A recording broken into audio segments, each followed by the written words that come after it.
Hi, friends. Today we're going to hear a story about the clever crow. Once upon a time, in a small sunny forest, there was a clever crow named Coco. One hot summer day, Coco was feeling very thirsty. He flew around the forest, looking everywhere for water to drink. He was so thirsty. He looked around, but there was no stream, no pond, and no puddle in sight. Oh dear, I'm so thirsty. Where can I find some water?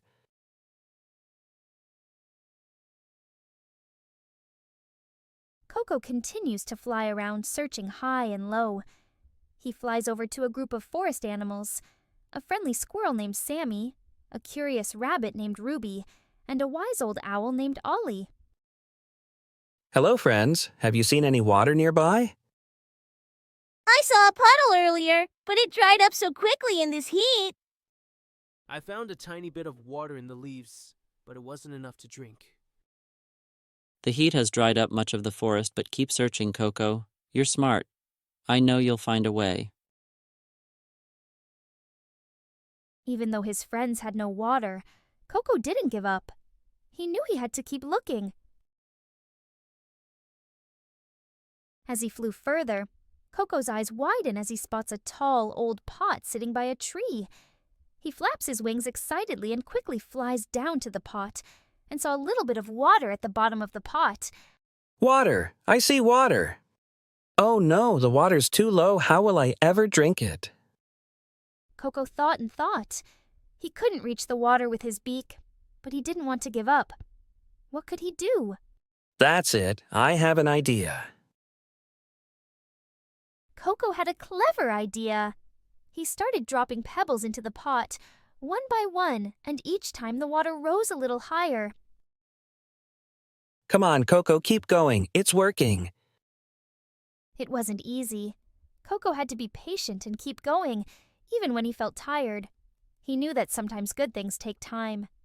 I'm almost there. Just a few more pebbles. Pebble after pebble, the water climbed higher and higher until finally it was within Coco's reach. Coco's clever idea had worked. Ah, so refreshing. I did it. I solved the problem. As Coco finishes drinking, his forest friends, Sammy the squirrel, Ruby the rabbit, and Ollie the owl, come over, smiling and cheering for him. Wow, Coco, that was so smart of you! You never gave up, and you found a clever way to solve the problem. You showed us all that using your brain and being patient can solve even the trickiest problems. Thank you, friends. I learned that if you keep trying and think of clever ideas, you can solve any problem. Coco felt so proud. He had used his brain to solve a big problem, and now he felt happy and full of energy. And off he went, flying away with a big smile on his face, knowing that even a small bird like him could find smart solutions to any problem. And so, Coco and his friends enjoyed a beautiful day in the forest, knowing that no matter how small you are, you can always find a way to solve a problem with a clever plan. The end. Remember, kids, always use your brain and think of clever solutions. When you use your brain and think of clever solutions, you can solve any problem.